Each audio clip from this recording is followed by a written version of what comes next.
How we doing today? Good, how are you? What can I do for you? Well, I think they called 911 on me. Okay, well, who are you? Why don't you tell me that? Who am I? I'm a good citizen. Okay. I don't want to impede Who are you? What That's do you mean, what who I'm am I? asking. Who are you? Who do you work for? What are you doing up here recording? Well, it's my right as an American, as a free American. The video opens with a bold introduction to a developing case of police misconduct. Viewers are welcomed back as the narrator highlights the already fired female officer, who now faces several charges. The narrator poses a question to the audience. Who is worse, the female officer or the male officer soon to appear? Before the main footage begins, the narrator encourages viewers to like the video to help spread awareness about rights and fighting police corruption. Am I breaking the law? Sir, I'm asking you, have they asked you to leave from inside? No, they haven't. Okay. They don't have any reason to ask me to leave. Okay, well, they can. They don't have to have a reason. You think so? They don't have to have a reason. You think so? Sir, this is give me a space. This is federal property. Give me a space. Sure, yeah, 6 feet. Yeah. The rules are right there. I want 18. You want 18? All right, I'll give you 18. Over here. Sir, outside. Outside. I am following all the rules. I'm not breaking any law. Deputy, am I being detained? Sir, I've asked you to step outside. You're being a I've asked you little... to step outside. I think you can be a little nicer. Sir, I've asked you to step outside nicely. You're being detained. I'm being Step detained. outside. Very good. The encounter begins with an officer questioning a man recording outside the federal property. The man asserts his rights as a free American and emphasizes that he is not breaking any laws. The officer demands space, asking for an exaggerated 18 feet. She tells him to step outside, and despite her increasingly confrontational tone, he remains calm and asks whether he is being detained. The officer confirms that he is. So I'm being detained. All right, she's calling for backup. I am being detained. By this fine deputy. Sir, do you have your ID on you? For what? Do you have your ID on you? For what? Okay. All right. Am I committing a crime? No, sir, but you are being placed on trespass. So Oh, you really? Get off of their property. They haven't told me to leave. Sir, they don't have to have a reason. It is their right.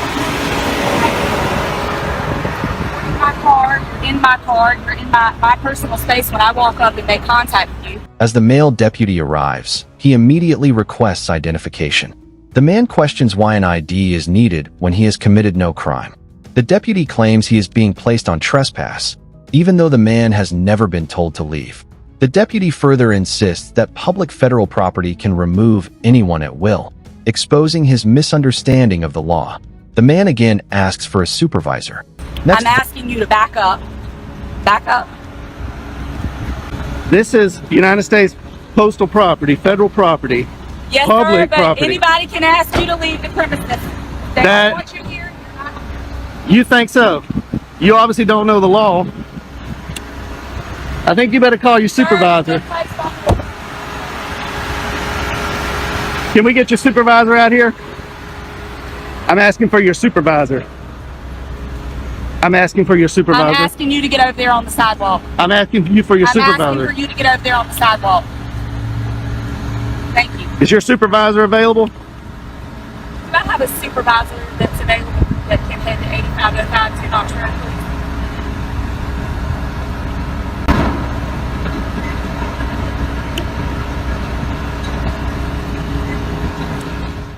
The situation intensifies as the deputy repeatedly orders the man to move to the sidewalk while refusing to acknowledge his requests for a supervisor.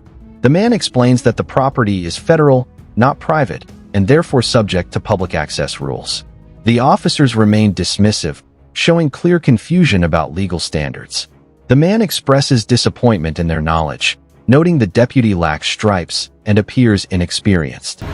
What crime do you suspect me of committing? Sir, you don't have to commit a crime to be placed on no trespass. Just by you in here reporting people, they don't have to have a reason not to want you on property. That's just like if you were to call us to your property and you had someone that was That's private property bothering you. That's different. And no, sir, it is no different. This is not Sir. private property. Sir. This is not private Sir, property. It doesn't matter. If It they does ask- matter. South I'm Carolina not gonna Supreme argue with Court you. You're being says it placed matters. on trespass notice, okay? We'll see when your Trespass supervisor gets notice. We here. will. We will. We'll see about that when your supervisor gets here. I expected better out of Richland County deputies. There's probably a reason why you don't have any stripes on your arms. You have your first and last name? No, I don't. Okay. All right, cool. I am not committing a You're crime. being placed on no trespass notice, sir. You don't have to commit a crime to be placed on no trespass. Despite the lack of any crime, the deputy claims the man is being placed on a no trespass order. The man correctly explains that trespass requires an opportunity to leave, which he has not been given. The deputy continues escalating, calling for additional units. The narrator shows how this misinformation and ego-driven behavior creates unnecessary conflict, especially when the public is obeying the law and peacefully recording. Am I free to go? No, you're not. Then that's not how trespass You're not. works. That's not how trespass works. You're detained. You're placed on no trespass notice. How can I be on trespass if you're not giving me an opportunity to leave? Sir, they've asked for you to be placed on it, and I'm placing you. You go run code Sir, 3 I'm sorry on that you committing feel that way. not a crime. I'm sorry that you feel that way. Here they come, rolling in hot. Because the elders don't know the law here.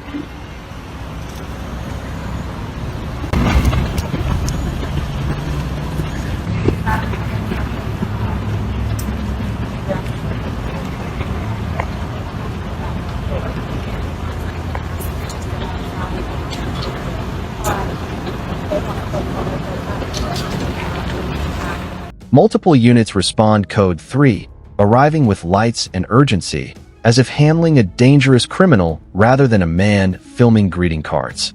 The deputy insists that disturbance has been caused, though no evidence supports this. The man remains composed, documenting the situation while awaiting a supervisor.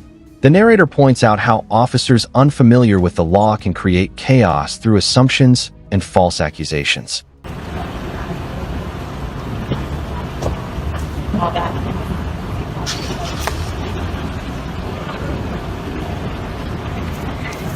Hey, sir, you our supervisor? I am a supervisor. All right, how you doing? All right, yourself. Oh, you got a stripe? How you doing, Hardy? Yes, sir. I'm Corporal Hardy. How can I help you? Corporal Hardy, nice to see you. I came in here to take some photographs for news purposes, Yes, sir. and nobody asked me to leave. Okay. This deputy doesn't know the law, and I'm Okay. hoping you do. This is owned by the federal government. This is federal property, United States Post Office. This is a public area. Inside is a public lobby.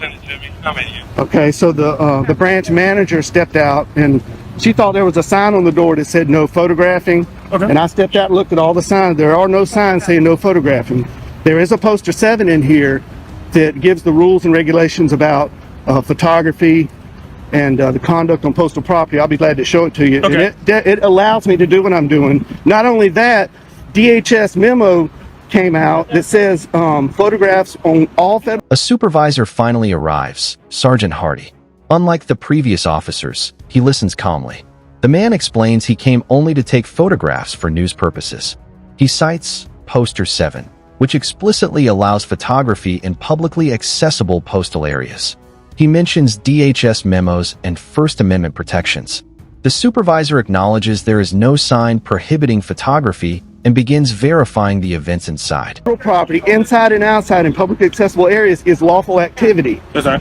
and not to mention the First Amendment Okay. to the Constitution. And I'm here exercising my right to the First Amendment, and the branch manager doesn't know her own rules and regulations, and she doesn't know the law. Okay. So did they actually leave, sir? No, they didn't. They never actually leave. No, and So they if I don't go ask have- that deputy in there right now. They want you to leave. Are you gonna leave, sir? Okay, well, let me follow up. No, you got. Are you were done or you weren't done? No, I wasn't. Finish, done. finish, Okay. finish They talking, have sir. no reason to ask me to leave because I'm not breaking any of their rules or regulations. Okay, but you have the right to refuse your service, sir. So basically, well, I'm That's asking fine. right before we go in there. If they go in there, ask them. They want you to leave. Will you be willing to leave? If they, Okay. 1 minute. If- If they say that she go in there and say they verify, they want you to leave at this point. Will you leave location? sir? Absolutely. If you tell me to leave, I will leave because I respect you. I respect the deputy. Trespass. They don't want you back here. Okay. I've already went inside and made contact with But them. just double check. Double check.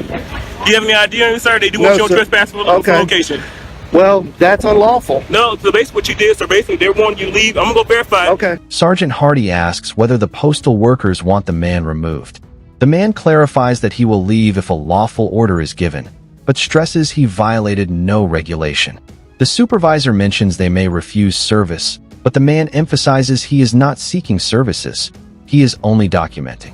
The deputy continues falsely insisting a disturbance occurred, trying to justify demanding identification for a crime that never happened. We want you to leave, and you're going back and forth, and that caused disturbance. So that's breach of peace, sir. No, That's sir. against the law. I now cause no. Well, basically, I've got it recorded. Okay, right that's here. what we're there. I'm going to verify, but if Well, that's the case, you did basically start the peace. That's breach of peace. That is a crime, sir. Okay. And I do need your ID for it. Okay, now I understand that what they're telling you, Yes, sir.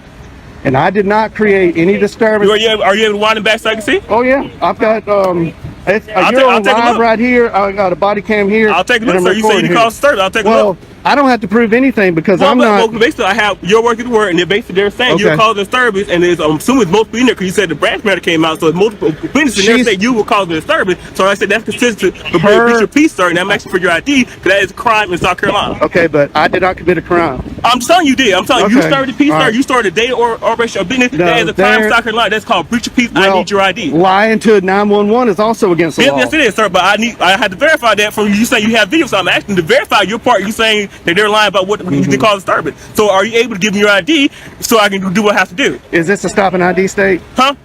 This is stop an ID state, sir. I'm saying you're basically committing a crime or breach of peace, No, I'm third not. peace. I'm telling you, that's where they're saying you're disturbing Well, peace, they sir. can- The supervisor reviews the deputy's claims of breach of peace.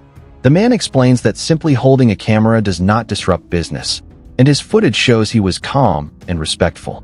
The deputy persists, insisting the man interfered with operations. The man again asks if this is a stop an ID state. The supervisor acknowledges he must verify facts, but clearly approaches the situation far more reasonably than the deputy. They can say whatever they want, but Okay, I'm not I'm committing a sorry. crime. I'm investigating that. I'm Okay, I detaining you for understand basic that. investigating that. So basically, I had a right to ask for your ID, and I'm asking for your ID for a breach of peace, sir. So I need Okay. your ID. Okay, well, I did not commit a crime. I'm telling you, you did. So basically, How do you know? You weren't even here. disturbing peace. We have You weren't multiple even witnesses, here. sir. So basically, the branch you Where's say you're the saying witnesses? that is right there, sir. They're verifying with that. You are disturbing peace, She sir. doesn't know her rules and regulations, and telling I'll you, be sir. glad to show you that. I'm telling you, sir. I need your ID. Okay, I did not commit a breach of peace. Well, okay, sir. But that's you. We argue that in court if it goes that far. But at this point, I'm saying basically you're informed. You are committing a crime for a breach of peace. You are disturbing the peace from what we got the call about, sir. We received a call now. We received a call for it. So you are Okay. disturbing the peace, sir. So Okay. basically, I'm asking your ID for violating that law. Okay, well- So I need your ID. Under threat of arrest, I will, but I'm not committing a crime. Well, I explained my And- part too, sir. I explained why I'm asking your ID. I explained what crime I'm committing. You believe you broke. It was breach of peace. Well, I need did your not. ID. I did not commit a crime. Well, like I said, I explained what the crime is, sir, that I'm expecting you are doing. I said it's breach of peace. I need your ID. I don't have my ID on me. Do you have your name? What's your name, sir? Am I being threatened with arrest? You're being detained, sir, for basically Okay. investigating a You're crime. detained. I told you that. The deputy pressures the man, threatening arrest if he does not provide identification despite the absence of probable cause. He asserts the man must have driven there and therefore must have ID, further demonstrating confusion about legal standards. The man requests a higher supervisor, noting the deputy's inaccurate interpretation of South Carolina law. The scene reflects a clear power struggle fueled by misunderstanding rather Yeah, than so- lawful so- procedure. So basically, I need your name. So what's your Okay, name? being in detention in South Carolina does not require an ID. Yes, sir.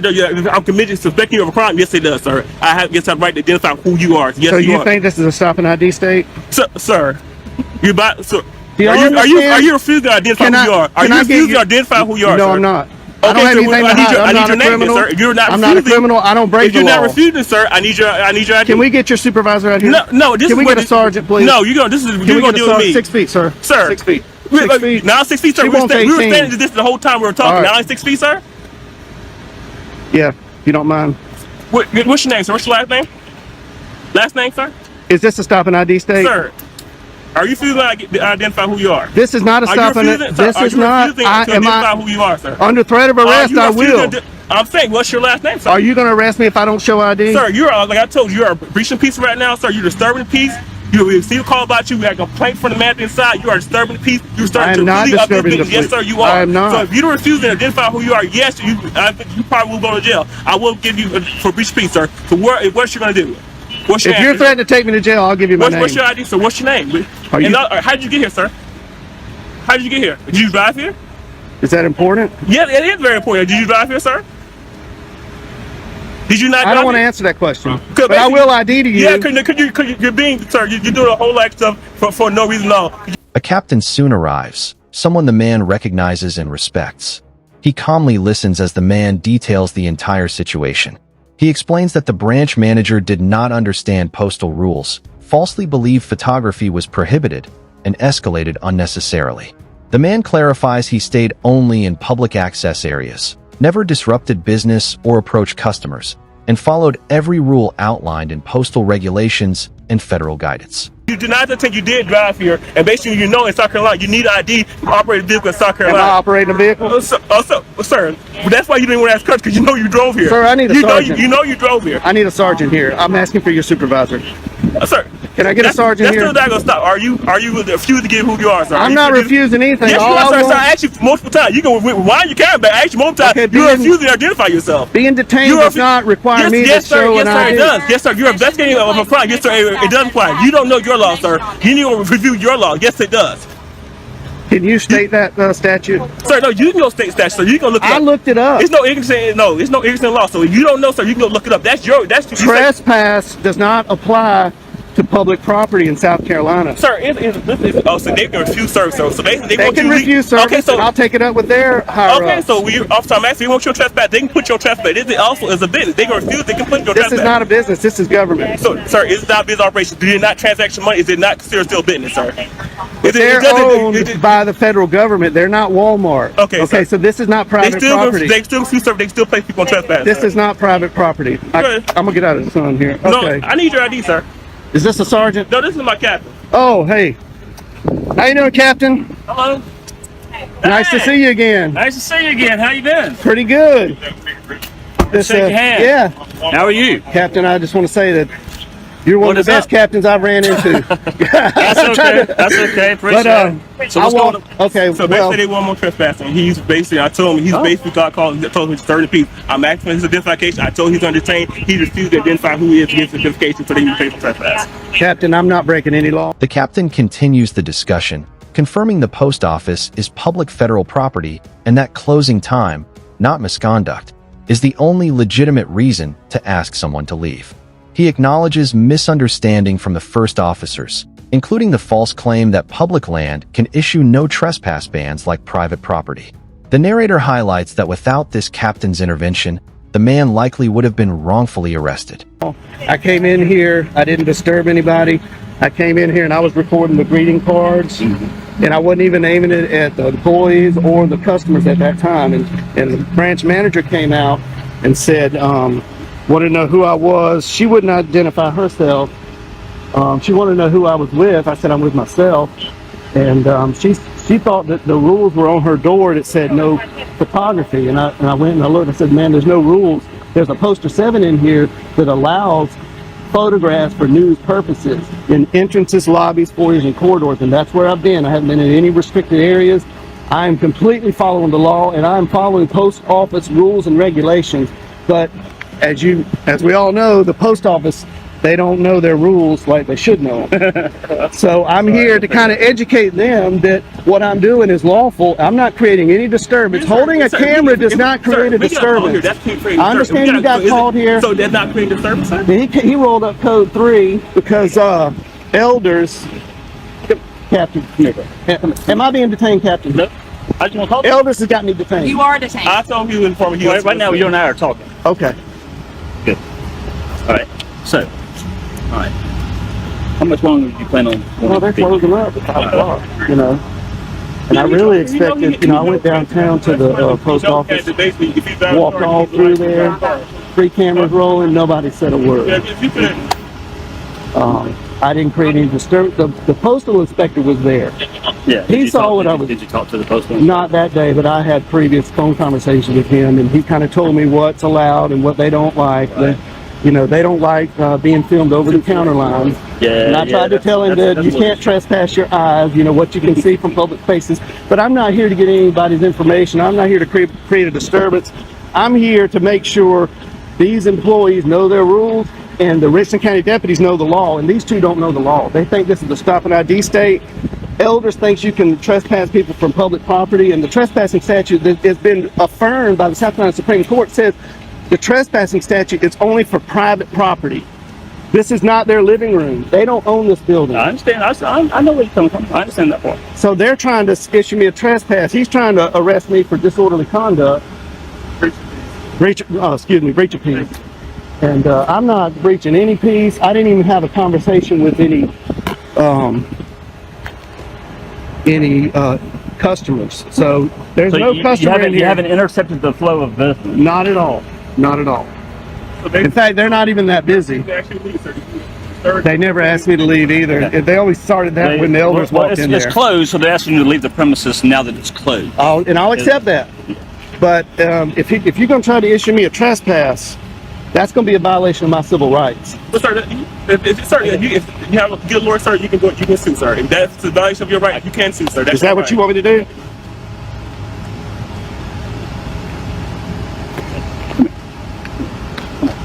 All right. So this is what we're going to do. Okay. Yeah, I just want to film in public. I get your point. I'll take care of this issue. I understand. I know your points of law. The documentary concludes with commentary on accountability. The fired female officer was rightfully removed, but the male officer's behavior raises serious concern. How did an investigation miss clear signs of misconduct? The narrator stresses the importance of knowing your rights, recording all encounters, and spreading awareness to prevent abuses of power. Viewers are encouraged to support the channel, like the video, and continue educating others about constitutional protections.